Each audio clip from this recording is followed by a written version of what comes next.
ಕತೆ ಹೇಳುವೆ ನಮ್ಮ ಕತೆ ಹೇಳುವೆ ನಮ್ಮೆಲ್ಲರ ಗೋಳಿನ ಕತೆ ಹೇಳುವೆ. ಎಲ್ಲ ನನ್ನ ನೆಚ್ಚಿನ ಪ್ರೀತಿಯ ಸ್ನೇಹಿತರಿಗೆ ನಮಸ್ಕಾರ. ಸ್ನೇಹಿತರೆ, ಬನ್ನಿ ಇವತ್ತನ್ನ ಕತೆ ಸ್ಟಾರ್ಟ್ ಮಾಡೋಣ.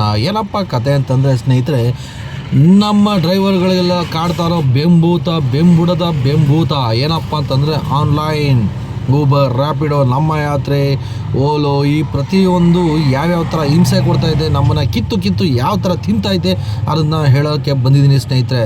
ಏನಪ್ಪ ವಿಚಾರ ಅಂತಂದರೆ ಸ್ನೇಹಿತರೆ, ಈಗಿನ ಕಾಲದಲ್ಲಿ ಪ್ರತಿಯೊಂದು ಆನ್ಲೈನ್. ಈ ಏನೇ ಹೋಗಬೇಕು ಎಲ್ಲೇ ಬರಬೇಕು ಅಂದರೂ ಪ್ರತಿಯೊಂದಕ್ಕೂ ಆನ್ಲೈನ್ ಇದೆ. ಈ ಆನ್ಲೈನ್ ಯುಗದಲ್ಲಿ 4 ಪಕ್ಷಗಳು ಚುನಾವಣೆ ನಡೆಸ್ತಾ ಇದೆ ಸ್ನೇಹಿತರೆ. ಯಾವ್ಯಾವು ಅಂತಂದರೆ ನಮ್ಮ ಯಾತ್ರೆ, ಓಲೋ, ಊಬರ್, ರ್ಯಾಪಿಡೋ.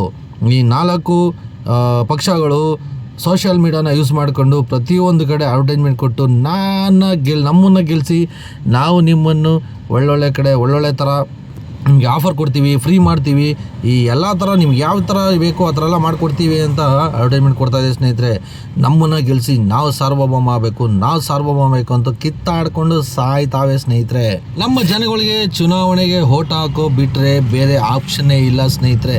ಯಾಕೆ ಅಂತಂದರೆ ಆನ್ಲೈನ್ ಬಿಟ್ಟರೆ ಬೇರೆ ಗತಿನೇ ಇಲ್ಲ. ಆ ಥರ ಪರಿಸ್ಥಿತಿ ಬಂದು ಕೂತಿದೆ. ಅದನ್ನೇ ಎನ್ಕ್ಯಾಶ್ ಮಾಡಿಕೊಂಡು ನಮ್ಮನ್ನು ಕಿತ್ತು ತಿಂತಾ ಇದೆ. ಸರಿ ಆಯಿತು, ಚುನಾವಣೆ ನಡೀಲಿ, ಯಾರನ್ನಾರು ಒಬ್ಬರನ್ನ ಗೆಲ್ಸಿದ್ರೆ ನಮ್ಗೆ ಒಳ್ಳೇದು ಮಾಡ್ಬೋದು ಅಂತ ನಾವು ಚುನಾವಣೆಗೆ ಓಟ್ ಹಾಕೋಕ್ಕೆ ಸ್ಟಾರ್ಟ್ ಮಾಡಿದ್ವಿ. ಓಟ್ ಹಾಕಿ ಸ್ಟಾರ್ಟ್ ಮಾಡಿದ್ರೆ ಈ 4 ಪಕ್ಷನೂ ಒಂದೇ ಪಕ್ಷ ಆಗಿ ಒಂದೇ ಒಂದು ಶಕ್ತಿಯಾಗಿ ಮೆರೀತಾ ಇದೆ. ಅವ್ರು ಹೇಳಿದ್ದೆ ವೇದವಾಕ್ಯ. ಅವ್ರು ಕೊಟ್ಟಷ್ಟೇ ದುಡ್ಡು, ಅವ್ರು ಎಷ್ಟು ಹೇಳ್ತಾರೆ ಅದು ಕಟ್ಟಲಿ ಅಂತಂದರೆ ಆ್ಯಪೇ ಓಪನ್ ಆಗಲ್ಲ, ಇಲ್ಲಾಂದರೆ ಬಾಡಿಗೆನೇ ಬೀಳಲ್ಲ. ಈ ವಾಲೆಟಲ್ಲಿ ಅವ್ರು ಏನೇ ಫೈನ್ ಹಾಕಿದ್ರು ಕಟ್ಟಲೇಬೇಕು. ಕೇಳೋಕ್ಕೆ ಆಫೀಸ್ಗಳೇ ಇಲ್ಲ, ಕಸ್ಟಮರ್ ಕೇರ್ಗಳೇ ಇಲ್ಲ. ನೀವು ಎಲ್ಲೇ ಹುಡುಕೊಂಡು ಇಡೀ ಆಲ್ಮೋಸ್ಟ್ ಆಲ್ ಬೆಂಗಳೂರಲ್ಲಿ ಎಲ್ಲೇ ಹುಡುಕಿದ್ರು ಒಂದೇ ಒಂದು ಆಫೀಸ್ ಕೂಡ ಸಿಗಲ್ಲ. ಇದು ಆನ್ಲೈನ್ ಜಾಲ. ನಾವು ಜಾಲದೊಳಗೆ ಸಿಗಾಕೊಂಡು ಸಾಯಲೇಬೇಕೇ ಹೊರತು ತಪ್ಪಿಸ್ಕೊಂಡು ಆಚೆ ಬರೋಕ್ಕೆ ಸಾಧ್ಯನೇ ಇಲ್ಲ. ನಾವು ಹೇಗೆ ಬ್ರಿಟಿಷ್ನ ಅಂದ ಕಾಲದಲ್ಲಿ ಓಡಿಸಿದ್ದೀವಿ, ಹಾಗೆ ಈಗ ನಾವು ಬದುಕಬೇಕು ಅಂದರೆ, ನಾವು ಜೀವನ ಮಾಡಬೇಕು ಅಂದರೆ ಇವ್ರು ಹೇಳಿದ್ದನ್ನ ಕೇಳಬೇಕು. ಇಲ್ಲ ಅಂತಂದರೆ ಇವ್ರನ್ನ ಓಡಿಸ್ಬೇಕು. ಇಲ್ಲೆಲ್ಲ ಮಾಡಬೇಕು ಅಂದರೆ ಪ್ರತಿಯೊಬ್ಬ ಆಟೋ ಡ್ರೈವರ್ಸ್ ಆಗಲಿ, ಕ್ಯಾಬ್ ಡ್ರೈವರ್ಸ್ ಆಗಲಿ, ಪ್ರತಿಯೊಬ್ಬರು ಒಗ್ಗಟ್ಟಾಗಿ ಸೇರಿದ್ರೆ ಮಾತ್ರ ಸಾಧ್ಯ. ಒಬ್ಬನೇ ಒಂಟಿಯಾಗಿ ಹೊಡೆದಾಡಿದ್ರೆ ಯಾವುದು ಸಾಧ್ಯನೇ ಇಲ್ಲ. ಇವರು ಮಾಡಿರೋ ರೂಲ್ಸ್ಗಳು 1-2 ಹೇಳ್ಕೊಂಡು ಹೋದರೆ 1000 ಇದೆ. 108 ತೊಂದರೆಗಳು ಕೊಟ್ಟಿದ್ದಾರೆ.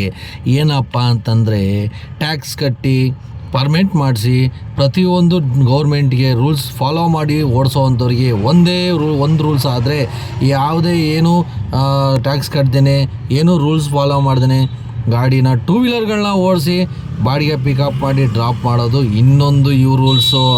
ಇದು ಸರ್ಕಾರಕ್ಕೆ ಗೊತ್ತಿಲ್ವಾ? ಸರ್ಕಾರಕ್ಕೆ ಗೊತ್ತಿದ್ರೂ ಕಣ್ಣು ಮುಚ್ಕೊಂಡು ಕೂತಿದೀಯಾ? ಸರ್ಕಾರ ಯಾವುದೇ ಆ್ಯಕ್ಷನ್ ತೊಗೊಳಕ್ಕೆ ಆಗಲ್ವಾ? ಇಲ್ಲ ಸರ್ಕಾರನೇ ಇವ್ರಿಗೆ ಸಪೋರ್ಟ್ ಮಾಡ್ತಿದ್ಯಾ? ಏನೋ ಗೊತ್ತಿಲ್ಲ. ಇದನ್ನು ಸರ್ಕಾರವೇ ಬಾಯಿ ಬಿಟ್ಟು ಹೇಳಬೇಕು.